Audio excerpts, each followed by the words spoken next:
Assalamualaikum warahmatullahi wabarakatuh. Halo semuanya. Patah lama mengatakan tak kenal maka tak sayang. Oleh karena itu, izinkan saya untuk mengenalkan diri terlebih dahulu. Perkenalkan, nama saya Ella Eka Yuliana. Saya mahasiswa keperawatan Universitas Jember. Bagaimana kabar Anda sekalian?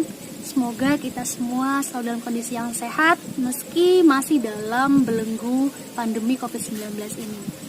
Oleh karenanya, jangan lupa patuhi protokol kesehatan, terapkan 3M, mencuci tangan, memakai masker, dan menjaga jarak.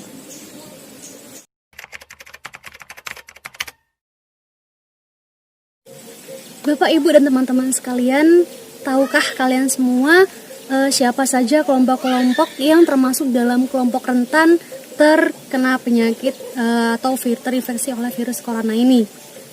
Memang benar, virus corona tidak memandang bulu untuk menjangkit semua kalangan masyarakat, tidak terkecuali pada kelompok lansia.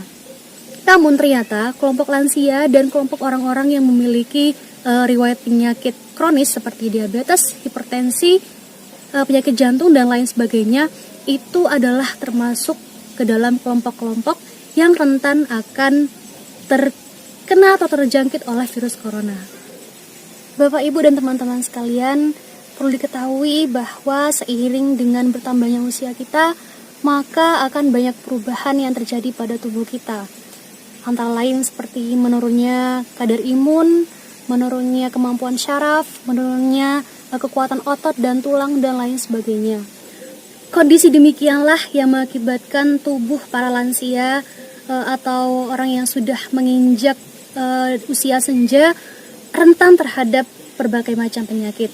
Oleh karena itu, Bapak, Ibu, kakek, nenek, dan semuanya perlu untuk tetap menjaga kesehatan, memelihara kebugaran agar terhindar dari berbagai macam penyakit yang dapat menjangkit atau menginfeksi tubuh. Lantas, apa saja yang dapat dilakukan oleh para lansia untuk tetap menjaga kebugaran dan memelihara kesehatannya? Di video kali ini, saya akan berbagi sedikit informasi mengenai apa saja yang dapat dilakukan oleh lansia sebagai bentuk usaha untuk memelihara dan menjaga kebugaran dan kesehatan tubuhnya. Jadi, hal yang harus dilakukan oleh para lansia yaitu dengan berolahraga dan beraktivitas fisik. Apa aktivitas fisik itu? Aktivitas atau latihan fisik itu yaitu menggerakkan anggota tubuh kita dengan melibatkan otot-otot untuk menggerakkan atau melakukan sebuah usaha. Bapak, Ibu, perlu diketahui bahwa duduk selama 2 jam tanpa melakukan gerakan apapun dapat meningkatkan resiko tubuh dapat terjangkit oleh penyakit kardiovaskuler atau penyakit yang berhubungan dengan jantung dan pembuluh darah. Oleh karena itu, penting bagi para lansia untuk melakukan aktivitas fisik atau latihan fisik selama 5 hari dalam seminggu dan dalam kurun waktu kurang lebih 20 menit setiap harinya untuk meningkatkan kebugaran dan mempertahankan otot agar tidak terjadi kekakuan. Aktivitas fisik atau olahraga ini pada lansia banyak sekali manfaatnya. Selain untuk menghindari kekakuan dalam otot, juga dapat menghindari berbagai macam penyakit seperti stroke, diabetes, hipertensi, penyakit jantung, koroner, dan lain sebagainya.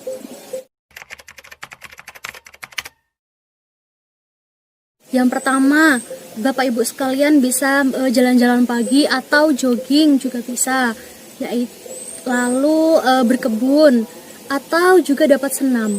Nah, senam ini adalah pilihan yang baik, yang tepat untuk masa-masa sekarang di mana kita harus mengurangi aktivitas di luar rumah seperti itu. Karena senam dapat kita lakukan di luar atau di teras rumah, bisa di dalam rumah pun juga bisa. Lalu untuk gerakannya apakah sama dengan senam-senam pada umumnya, senam-senam aerobik pada umumnya? Tentu tidak. Namun secara umum gerakannya sama, tetapi beberapa gerakannya harus disesuaikan dengan kondisi lansia. Seperti hindari gerakan yang melompat, meloncat, gerakan menyilangkan kaki, atau yang terkesan menyentak-nyentak. Namun harus tetap memperhatikan bagaimana gerakan itu diupayakan agar tetap dapat meningkatkan kerja jantung. Pada dasarnya, tahap-tahap dalam senam lansia ini sama dengan senam-senam yang lainnya. Yang pertama yaitu ada pemanasan. Biasanya gerakannya berupa meregangkan otot atau bernafas dengan santai, nafas dalam seperti itu. Gunanya untuk membiasakan tubuh kita dan jantung kita agar tidak kaget dalam melakukan senam atau gerakan-gerakan yang cenderung berbeda dengan biasanya. Kemudian tahap kedua yaitu masuk dalam gerakan inti. Di gerakan inti inilah yang berbeda dengan senam-senam yang lain. Bagaimana saja gerakannya? Sebentar lagi akan saya contohkan dan Bapak Ibu dapat menyimak dan dapat memperhatikan secara langsung. Kemudian yang ketiga yaitu ada pendinginan.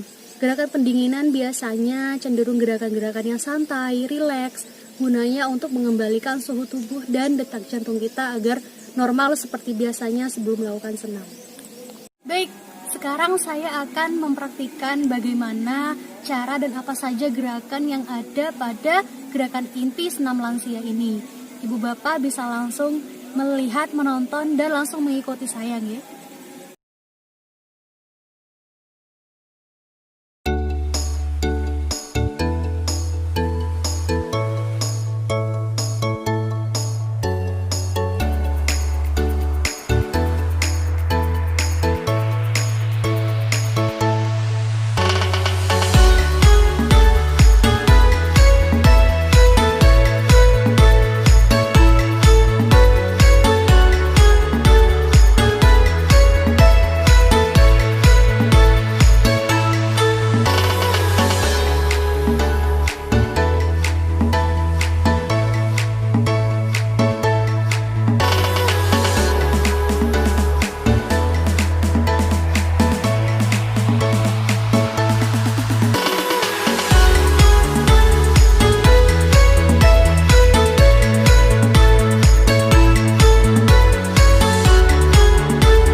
Itu tadi video atau contoh gerakan senam untuk lansia yang saya praktikkan. Bapak Ibu bisa meniru di rumah, Bapak Ibu bisa latihan di rumah, dan semoga informasi yang saya berikan dapat sedikit bermanfaat dan memotivasi Bapak Ibu untuk melakukan senam di rumah agar dapat menjaga kesehatan dan kebugaran tubuh. Sekian video dari saya, kurang lebihnya saya mohon maaf, dan terima kasih sudah menonton. Salam sehat untuk kita semuanya. Terima kasih. Wassalamualaikum warahmatullahi wabarakatuh.